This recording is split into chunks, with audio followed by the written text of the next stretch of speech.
DPL solved the two biggest hurdles that I believe keep advisors from using this as a standard recommendation. In this episode of Advisor Revelations, hear why this DPL member made the switch to using commission-free annuities. He shares tips for having the insurance conversations with clients as a fiduciary and provides successful steps for implementing these solutions. Welcome to the Advisor Revelations podcast. I'm Leslie, a consultant here at DPL Financial Partners. Today, we will discuss retirement income strategies and best practices with the CEO of Vestia Personal Wealth Advisors, Tommy Martin. Tommy, thanks for taking the time to join us today. Yeah, Leslie, thanks so much for having me. I'm really thankful to be here. Well, we appreciate it. And I know, Tommy, you and Vestia have been DPL members for about 4 years now. Can you tell us a little bit more about yourself and your firm before we get started? For sure. So, Leslie, I had the honor of helping build really a nationwide $1.5 billion RIA that specialized in serving high-income doctors all over the country. And eventually a group of us decided we wanted to branch off, and we bought out a portion of that prior RIA and launched the firm that's called Vestia. So that's V as in victory. And, you know, I told my mother about it, and she called it Vestia. And she kept saying Vestia. And I finally called her one day. I was like, Mom, that's how George W. Bush would say it. It's Vestia. And so she gets it now. And through that, we've had the opportunity to work with some of the leading doctors in America. And then ultimately had the opportunity to partner up and launch a healthcare and fintech venture capital firm called Mammoth.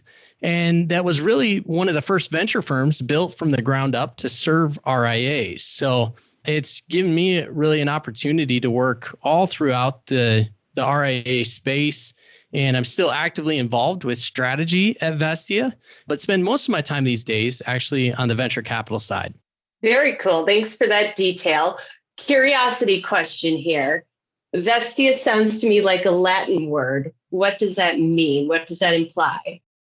You know, we went to our marketing firm when we launched and we said, look, we don't care what you call us. We just want to be able to own page 1 and 2 of Google. And so from an American sense, it's very much a made up term. There's definitely a Spanish root. And little known fact, we had to buy the domain. So Vestia.com, we had to buy it from a company in Scandinavia that specialized in housing. So there's some kind of housing aspect, and then I think some kind of female dress aspect in Spanish. Aha, thank you. Okay. Interesting twist there. I was not expecting that. So, Tommy, with your background, I know from chatting with you, you weren't always on board with utilizing annuities. Sounds like you may have dabbled a bit here and there, but what was really your aha moment for fully embracing annuities as a tool for your clients? Yeah, you know, I have to give a little bit of my backstory. So over 20 years ago now, it's crazy to me that I can say that. I don't feel that old. But I actually started my career in the financial service industry with a pretty aggressive insurance company training program. And I won't name names here, but they pushed annuities really hard. And when I eventually went down the RIA path, I swore, and that's been maybe 16, 17 years ago now. At that time, I swore I would never touch that annuity garbage ever again. I really thought of it as a 4-letter word, like a total heel on the industry. And why? Because, you know, they were really expensive, had these massive surrender penalties. So if clients wanted to change their mind, they couldn't. And they were paying a massive 10% commission. So I just saw them kind of as this like super advisor self-serving product that really wasn't doing a lot for the client. And it felt like the tax benefits that were the big thing they were pumping back in those days, it felt like you were eradicating those benefits with costs. So for me, I was just like, I'm staying away from this stuff. And it was, gosh, maybe I don't even know the year, Leslie, but there's a professor in the annuity space, a gentleman named Moshe Milevsky. And I'd actually followed this guy, and he had always told me like how bad annuities were. And then I see this article that he had published, And he, in that, is like Confessions of a Reformed Annuity Critic. I think that might have been the title back then. And what he says in it is, I've said for years and years that these are terrible products, but now the way that they are now being created with some of the new things that had come on the scene, like living benefits, and I think we'll talk about that type of thing a little bit more later. But with these living benefits coming on the scene, and annuities went through major repricing, commissions went way down, he said, I no longer believe that you could bake these types of protections in your own kitchen for less cost. And so that, for me, I was always very research driven, very academic. I helped start the first CFP program for professionals in my home state of Indiana. I always took a very academic approach and tried to stay emotionally disattached from any products. And here is one of the leading professors in this space saying, I too used to feel the way you felt. And now I have reformed that opinion because these are different products today than they were back when you had those original feelings. And so for me, that was really the start of the turning point. And timing wise, this had to be 2005 or 2006, because I vividly remember one of the very first clients I actually took this potential opportunity to with living benefits. I sat down with her. We talked through the options of just having a normal investment account. We talked through the option of having some of the money inside of an annuity, and we talked about these living benefit protections, kind of having a safety net on her portfolio. And she chose to put $1 million into the annuity. And the timing had to be about that time because it was 2007 or 2008. She was back in my office for a review, and she came in. When she sat down, she was just in tears. And I looked at her, I said, what's happening? And she just started crying, saying, the market is down so much. And she had her annuity statement, and it showed the account value had dropped from $1 million deposit down to something in the $600,000 range. It might have been $690,000, might have been $610,000. I don't remember that detail, but it had dropped that much, and she was just in tears. And I said to her, did you flip over the paper? Because back then they showed the safety net value on the back side of the page. Today we show it on the same page because we've gotten a lot smarter, but they showed it on the back side of the page, and she shook her head. She's still in tears. She says, no. So I flipped the paper over for her, and it shows her safety net value as $1,060,000. And she looked at it. She said, what's that? And I said to her, that's your safety net value. That's the whole reason you did this. Don't you remember this conversation? And clearly she did not, which is, bad on me. But she looked at it and she said, so wait, so that's the value that my income would be calculated off of? And I was like, yes. She got up from the table, walked over, and gave me the biggest hug I have ever gotten from a client. And in that moment, Leslie, I went from I might tell this story to a few people to, oh my goodness, I would be violating my duty as a fiduciary if I don't give this option to people entering those retirement years. And I still believe that to this day. And certainly DPL's made it an even better part of that story. But even back then in the days when they were just first starting to get these products right, I knew immediately this is something that we have to talk about with each and every client going into retirement. Otherwise, we are doing them a disservice to not give them this option. Absolutely. That's a fantastic story. And I'm curious, two-part question here. Was there something specific about her financial plan or her personality that you thought would make her a better candidate for presenting that as an option? And now has it shifted to where you don't prejudge and present annuity strategies as an option to all of your clients? Yeah. So I think the differentiator, Leslie, was most of our clients at that day were in their late 30s or early 40s. We always worked with a pretty young demographic. So this was one of the first clients that we had that was actually getting pretty close to retirement phase. I think it was also, I had a personal relationship. And so I felt at the time, I felt a little bit more comfort kind of, putting myself out there with this being a new thing for me.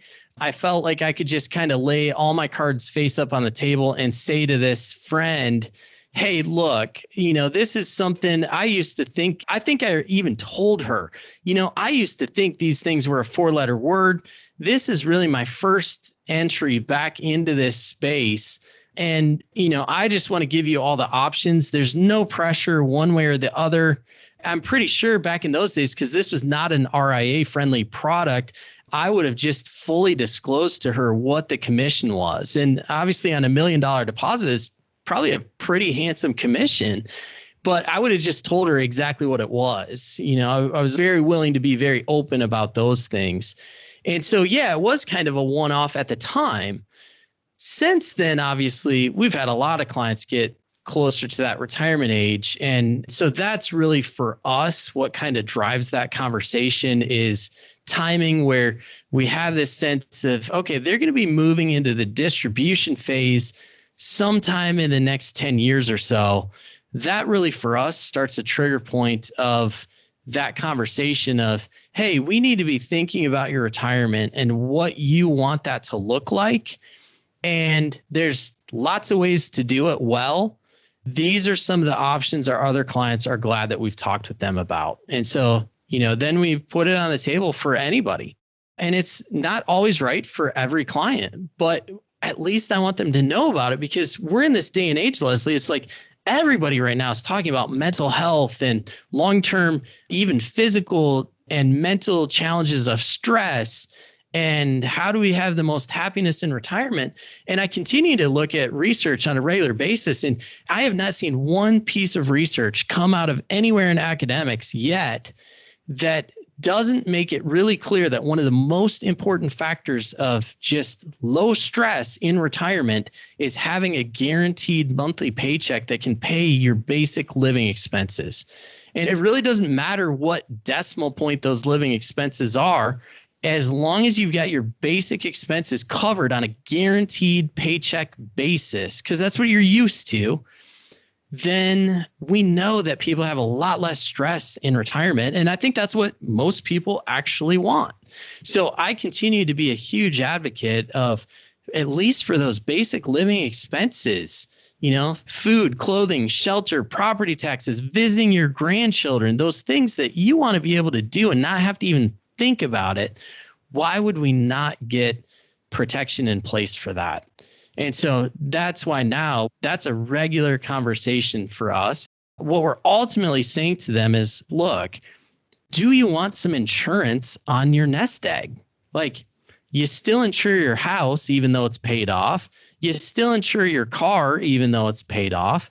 You worked your entire life to build up this nest egg. Do you want to spend a little bit of money to have some insurance for it? And by and large, most people say yes, that they want to have some guaranteed income that they don't have to think about. And I've loved that conversation, even with all of my parents, in-laws, parents, etc., to be able to say, look, don't you want some portion of your income where when the news is on and it's talking about how the market just tanked, that you don't even have to think about it? And their answer is yes. So since we made that flip, Leslie, since then, we've had COVID come about. We've had some pretty major movement in the market, not always up. And anytime the market goes down, without fail, I get calls from certain people. We help set these tools up and they say, thank you so much. I'm just calling you because I just saw on the news today, the market tanked and I'm not worried about it. And that is like getting that huge hug from that client all over again every single time it happens. So I'm a huge believer now. That's a great story. Thanks for sharing some of those details with us. And I think really for a lot of folks, having gone through what's pretty much been a decade of almost straight up all the time, we lose the sense of the emotional impact of what those market downturns can do. And we don't always appreciate that the timing of somebody's retirement might be very near and dear and important to them for the things that they're wanting to achieve in their lives, or other unexpected events that may come later that if you have to delay retirement, you may not get to, right? So I think it provides some better certainty around the planning, but also that emotional piece, which we try really hard to measure. Our academic friends and the studies that you've shared have tried really hard to measure. But at the end of the day, I think sometimes it comes down to the hug. Absolutely. Absolutely. And realizing for us, a lot of times clients are like, it's a very mathematical calculation, and we're looking at the numbers or the plan or all those things. And those things are really important. That's part of our job. But we always have to remember this is also a human. And we know from behavioral economics that a lot of the reasons people make financial decisions have nothing to do with the math. Has everything to do with relationships, how they grew up, their trigger points with money. And what our job as advisors to do is not just maximize the math on paper, but maximize the math in real life. And when you take into account those variables, I think most advisors are going to find that their clients actually are going to be way better served if they have some component of guaranteed income throughout their entire retirement. And I've never had that come back to bite us, or I've never had somebody come back and say, oh my goodness, I can't believe you put me in this vehicle. It has been absolutely a positive experience for our clients. That's fantastic. I love hearing that. So shifting gears a little bit and focusing on commission-free insurance. And you mentioned, how annuities got repriced back in the early 2000s to deliver a bit more client value. Can you share a bit of your initial thoughts about what you thought about DPL when you first heard of us and why you decided to partner with us? Absolutely. So, Leslie, I saw this release on LinkedIn. I saw this press release, and it was talking about this company with this wild idea to bring kind of institutional level annuities to the RIA channel that got rid of commissions. And I knew immediately that was going to be something very special, because if you go back to why do people think annuities are a four-letter word to begin with? When you hear the very public personalities on the radio, we can immediately think of 3 or 4 of them. When you hear them saying annuities are awful, if you have an annuity, your advisor is terrible. What are they talking about to make that claim? Well, it's really simple. It's only 2 things. It's either the cost or it's the surrender penalty, that they've locked you into something and now you can't change your mind. Those are the 2 issues, because the other features of annuities, whether it's tax advantages or lifetime guaranteed income or a death benefit or long-term care, all these other things are great things. So the only things people are complaining about are cost and surrender penalties. Well, a commission-free annuity product helps with both of those immensely. By definition, when we don't have a commission to pay, we don't have to have a surrender penalty anymore. So that is by far the biggest pain point, because as long as your client can change their mind, your life's pretty easy as an advisor, because if they listen to one of those radio personalities and automatically decide, I don't want this annuity anymore, when they call you and say, I need to get out of it, you just move them out of it. It's not very difficult. And then the cost side, I've seen examples of the DPL institutional level products with no commissions, with costs being 1/3 or more less than their retail counterparts. I mean, it's pretty incredible what you can accomplish if you get rid of that commission. So now that other side, the cost side, we get ourselves in a really simple position where we can say to a client, hey, look, is it worth spending a little bit of money to protect your hard-earned nest egg like to put some insurance on it. And now it's a reasonable amount of money. It's not like an exorbitant amount of money like it used to be. So DPL solved the two biggest hurdles that I believe keep advisors from using this as a standard recommendation. And now that they've solved those two big hurdles, I am going to say this on record.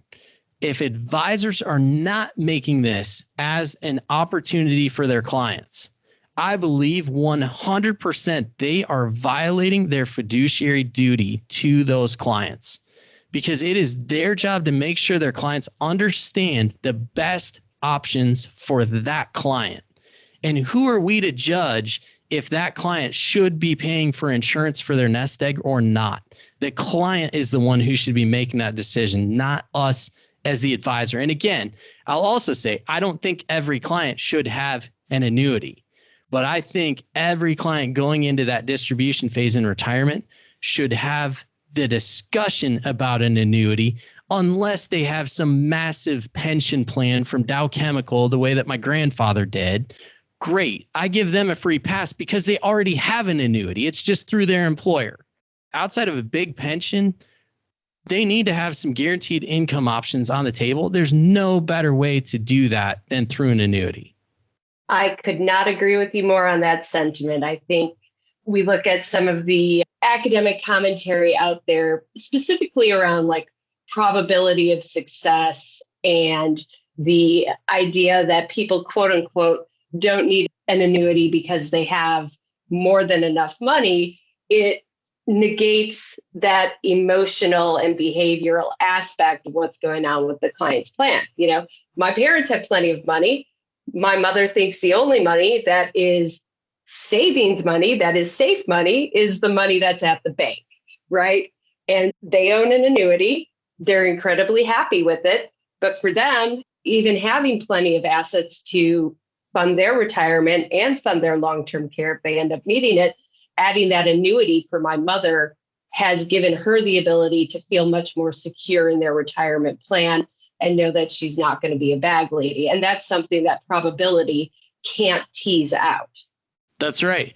And all of those models that we think about that are just pure investment products without any insurance benefits associated with them, all of those models that are built are predicated on the idea that people are rational decision makers 100% of the time. And we know with certain from behavioral economics that there's not one human out there that is always a rational agent. So we can't build our strategies assuming this vacuum of perfection that people don't encompass in their own, 6 inches between their ears. And if we continue to neglect that as advisors, we leave the most important part of the puzzle off of the table. It just makes no sense. So we have to factor that in. And there's ways to do that now that take that piece into account. And I would never recommend somebody's putting all their money into annuities. I think the research that I'm familiar with, Leslie, says kind of that basic living expenses, if we have those protected from guaranteed income, that's what matters the most. If we just want to use a normal equity account or a 80-20 model or whatever it may be, if that's what we want to use for the rest of their money to keep up with inflation better and all those other things, I'm a huge, huge fan of that. But for those basic living expenses, I think it's a huge miss to not put this on the table for clients. Absolutely. Backtracking a little bit to when you guys actually start talking to clients about utilizing annuities, you mentioned kind of that 10-year window. Why is that 10-year window so important to you? Why is that when you start initiating those conversations? Yeah, Leslie, it's because products have changed over the years. So, back when I had that conversation with that kind of original client friend, the one that gave me the big hug, guaranteed minimum income benefits or guaranteed minimum withdrawal benefits, GMIB, GMWB, whatever you want to call it. I think it just depends on the product. But those things, the way they were structured is you had like a guaranteed increase every year. And a lot of those products, it lasted for 20 years. Well, pretty much everything these days has compressed that down to a 10-year window. And so that for us is like, if we're relying on this kind of guaranteed minimum increase, so even when the market value goes down, somebody puts in $1 million, the market value goes down, now it's worth $800,000. We want something when they turn the page over, or now it's on the same page, but when they look at the safety net value, we want them to be able to see $1,050,000 or $1,045,000, whatever the rate is today. We want them to be able to see that increase. And if we're not going to have that increase, then it's really hard for me to look and say that this paying for the extra insurance is worthwhile then. So if we know that that guaranteed period is 10 years, for me, that sets a really nice kind of runway to say, look, you've said you want to retire at age 65, you're age 55. Why don't we now move some money over to this place where we can calculate 10 years down the road, we can define today when they implement that product. We can define exactly what the guaranteed minimum income will be 10 years from now. And we get to count in all of that growth over the next 10 years.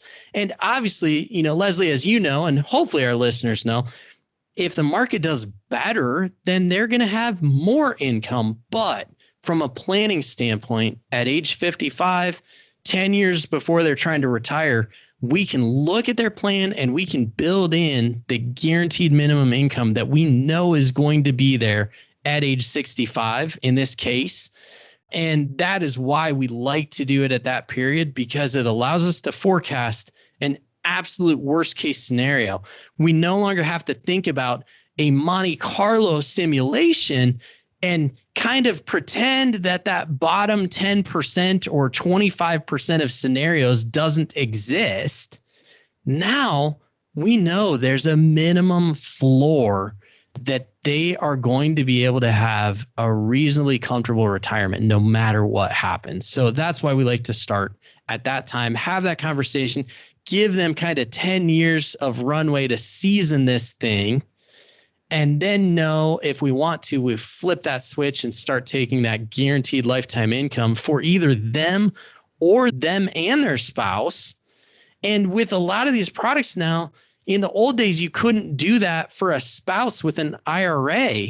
Well, all the products today allow for like joint lifetime distribution, even if it's your IRA. So it's just such a great way to think about it. Thank you for that. I think that makes a ton of sense. It's one of the things that we talk to our advisors here at DPL about a lot, is getting that deferral benefit, right? Buying the annuity earlier rather than the day your client needs income, because of the built-in benefits that the insurance company is providing.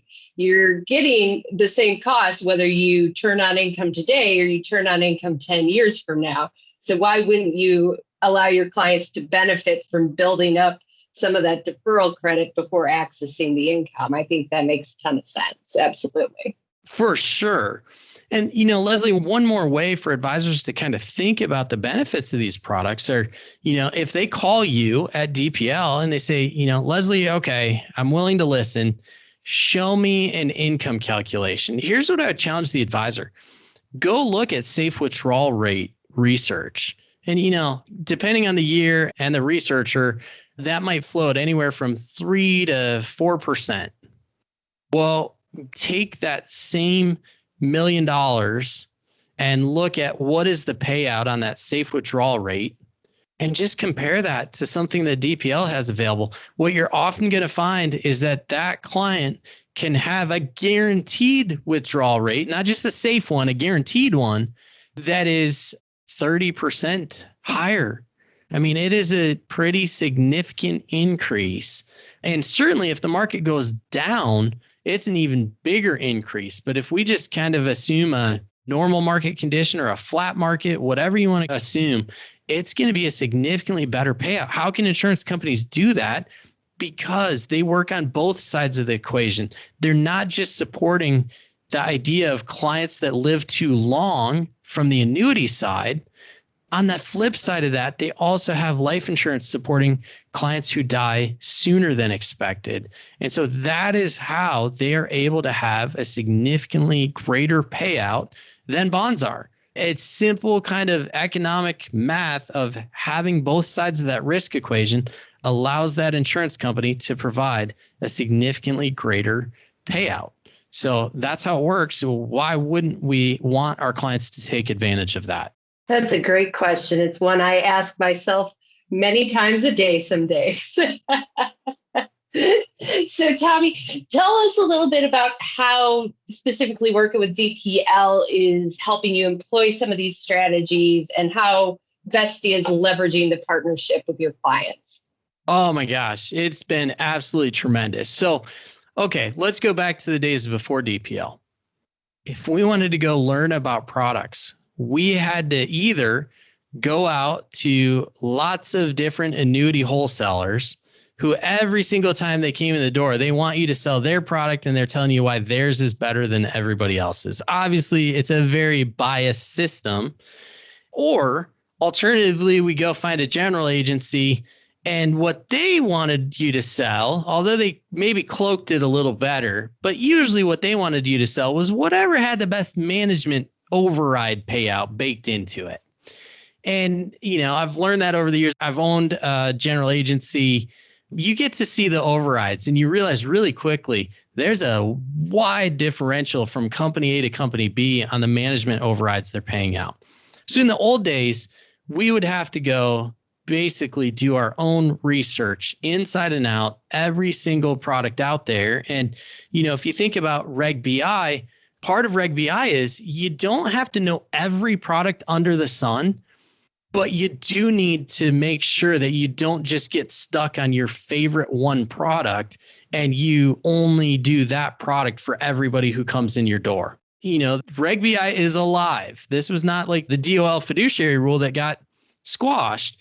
Reg BI is alive and active. And if you're in this space, you have that duty to go find those products.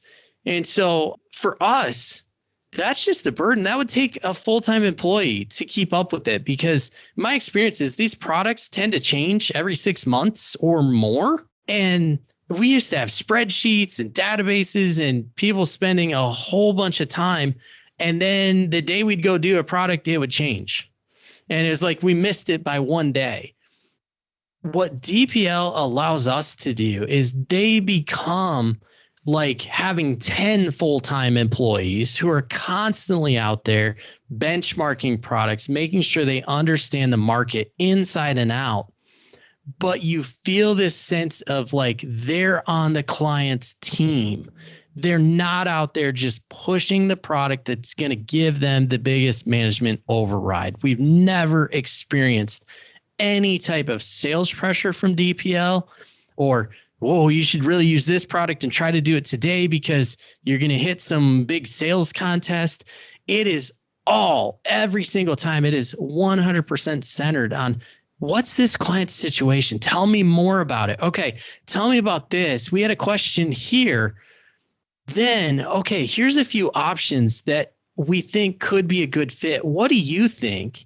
And what DPL does is then educates our advisors so that they can go back and have a really relevant conversation with our clients to ask them, hey, what do you think about this? This is an opportunity for you. So all the old pressure I used to feel of all that sales stuff, the annuity garbage, I called it, DPL removes all that friction, becomes your like in-house research arm, and then coaches you or your team members every step of the way on what you need to know, what the little nuances are of this product over this product, why this one might be the best fit for your client's situation. And they just make your life easy. And then DPL takes care of, once they understand the situation and what you and the client want to accomplish, they take care of then running all the illustrations, working with the insurance company to track down the right paperwork and making sure you're not missing a deadline by a day, all those things, they just make life so simple for your firm. I just can't fathom that somebody would try to do all of that in-house when DPL has just automated it for you. One of the big challenges a lot of advisors, either on the commission or the commission-free side face, is trying to figure out the right product. And that's one of the things that we've really tried to streamline here to help simplify the decision-making process, but also to ensure, to your point, that the product that we end up finally deciding on is what's actually in your client's best interest and isn't being recommended based on anything other than your client's inputs of the situation and the mathematical analysis behind the solution. And I think that's a really powerful thing to be able to say, is it's not insurance gimmicks. It's not who's paying us the most, because we're paid the same no matter what. It's all based on what is the best fit for your client. So thanks for noticing that about us. We love that. 100%. So Tommy, when you get to the point where it's time for clients to start thinking about annuities, how do you and your team approach the conversation?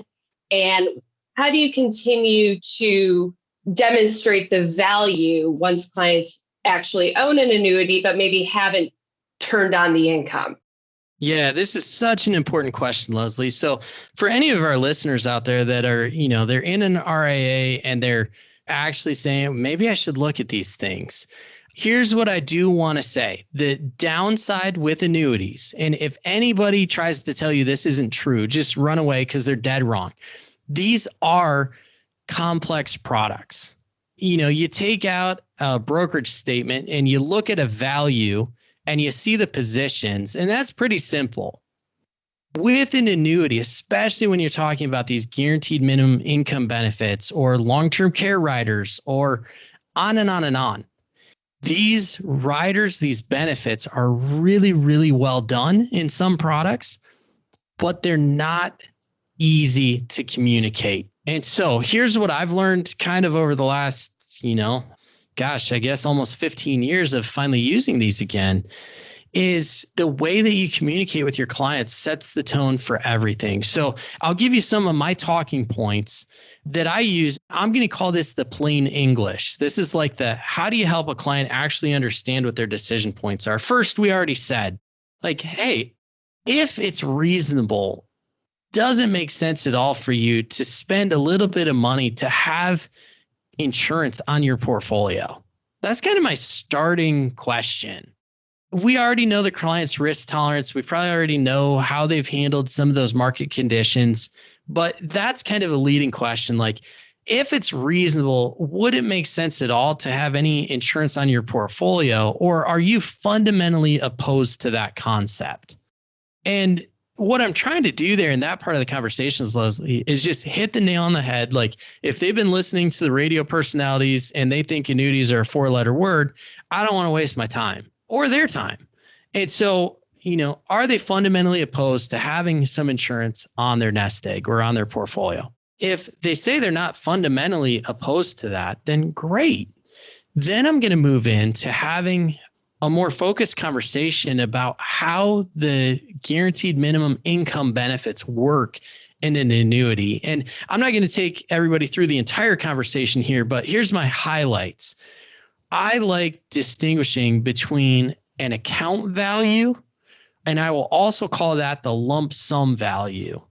And that's just the normal market value of the annuity product. Market value, account value, lump sum value. I'm going to use those terms synonymously to describe this is the market going up, the market going down. In the products today, we can usually get pretty similar investments as we would get outside of the annuity.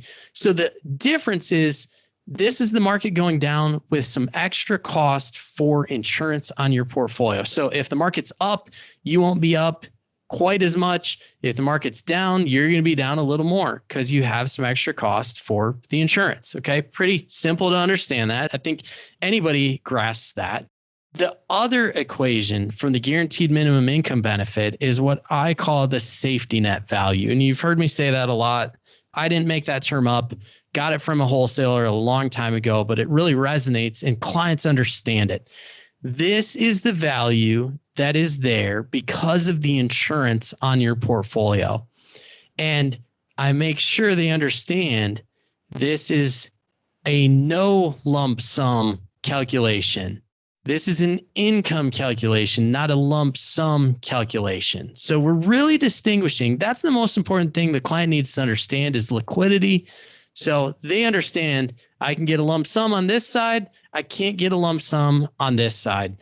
And then from there, it's just helping them understand how that guaranteed minimum income benefit works, whether it's, the flat guaranteed increase, whether that's a simple interest calculation or a compound interest calculation. Products are changing even beyond that today. DPL will walk you through all that. You don't have to memorize it all. They're going to keep you up to date as products change, but you're letting them know, okay, if the market is down, if your market value, your lump sum value is down, here's exactly what's going to happen to your income value. If the market's sideways, here's what's going to happen to your income value. And if the market's up, here's what's going to happen to your income value with resets or any of those types of things. And then what I have the client do is I actually use a sample statement from one of those products because I found that is the easiest way to explain it. DPL can provide you with one of those. And I have the client actually write on it. Like I'll have them circle and write in market value. I'll have them circle, they'll write in income value. Then once they actually implement one of these tools, what we've learned is super helpful is every time we have a review meeting, after that point, we actually, even if we're using an aggregator software like an Orion, a Black Diamond, an Adipar, I'm not trying to exclude others, but even if we're using an aggregation software, we still pull out their actual annuity statement. We actually get that, we put it in file, and we pull it out and we have the client then circle their market value and we have them write on the statement, market value. And we talk about what that means. We have them circle their income value. They write it on the statement. We talk about what it means. Why do we do that? Because these products are only complex if they forget what those two values mean. But once they know what those two values mean, these products are really, really simple. So we're taking the complex and we're actually making it simple, but it takes some education to do that. And here's what I love. Eventually, Leslie, those same clients walk into our office for the review. We pull out the statement and they will eventually say, I know, this one's the market value. This one's the income value. Once they get to that point, then you can back off. But until they get to that point, just keep doing it. And the feedback from our clients has been, thank you. I appreciate you taking the time because I always forget what this means. And every time I look at it and walk out of here, I feel so much better. And here's the final reminder that we give them is, client, just remember, next time you're watching the news and the market tanks, and I don't know when that's going to be, I just know it will be. Next time you're watching the news and the market tanks, which one of these is going down? And they point to the market value. And which one of these is going up? And they point to that income value or safety net value. I'll use those interchangeably as well. They'll point to that one. And then I say, okay, you get it. So when you're watching the news and the market goes down, just remember, you are paying a little bit every year to have this one. And in that moment, you can have the peace of mind. You don't have to worry about this. When all around you, everybody else, all your friends, whoever, they're all going to be freaking out a little bit. You're going to be able to sit there and say, oh yeah, I have this safety net value. I don't have to think about what just happened in the news. I mean, it's just such a cool way to live in retirement, and advisors will thank you every time they have to deal with that. Thanks. I think that's a really unique way of positioning the value of the annuity on the front end, but then also reminding clients why we bought this, why this is a piece of your financial plan, and how it fits into your overall plan. So thanks for sharing those tips with our audience, Tommy. And absolutely. With that, I think we are ready to go. So thank you, Tommy. Appreciate it. And anything else you'd like to share with our audience before we hop off? Leslie, this has been tremendous. I think I've said my piece. And so I really hope if you're not thinking about annuities with your clients, that at least you're starting to rethink that a little bit. You could not have a better place to go to the next step than DPL. So don't call the annuity companies. Their wholesalers are going to be biased. They just are. Call DPL. Membership with DPL is absolutely 100% worth it. I promise. I'm not paid to say that. I just believe it wholeheartedly. So give them a call, get working with them, and they will take it from there. You do not have to be the world's leading expert. They are. They do that for you. They will arm you with the right amount of information so that you can take really good care of your clients. And that's it. So thank you so much for having me, Leslie. And thank you to DPL for just being such an incredible partner and such a great resource for our firm. Thanks, Tommy. Appreciate it. Thanks for listening. To hear more Advisor Revelations, go to dplfp.com and subscribe on your favorite podcast streaming app.